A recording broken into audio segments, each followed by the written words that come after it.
Bienvenue sur le chemin vers toujours plus de conscience.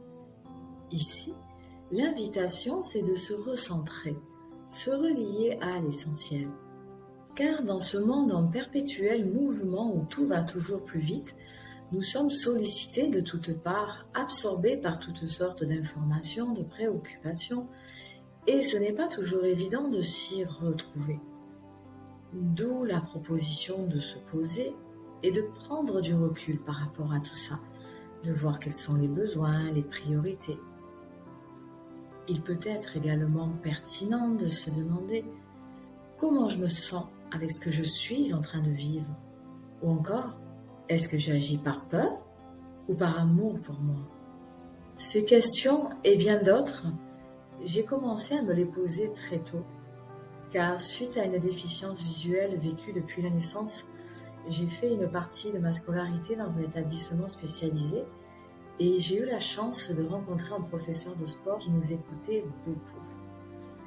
Par rapport aux difficultés vécues au quotidien, il nous a initiés à la relaxation et à la visualisation créatrice. Et je dois dire que ça a été une véritable révélation pour moi. En effet, à partir de là, j'ai eu accès à un monde intérieur et à des ressources sur lesquelles j'ai pu m'appuyer. Je me suis intéressée au développement personnel, à la psychologie et à la spiritualité.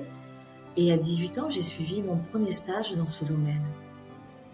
Puis, quelques temps plus tard, j'ai découvert les ateliers d'écoute ton corps qui m'ont beaucoup apporté et j'ai décidé de devenir consultante en relation d'aide pour ETC. Afin de consolider mes bases, je me suis formée en psychothérapie et en art-thérapie auprès du CERFPA. J'ai également une formation en biodécodage qui permet de faire des liens entre un problème de santé et un choc émotionnel ou des événements marquants. Et dernièrement, j'ai suivi une formation sur 3 ans intitulée « Accompagnée par la conscience éveillée ». Ce que j'apprécie particulièrement dans ce métier, c'est qu'il est très enrichissant sur le plan humain.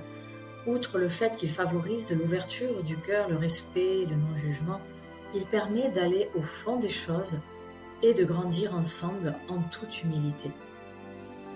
L'approche proposée privilégie autant que possible l'expression du vécu à partir du ressenti, des pensées, des émotions, des croyances présentes.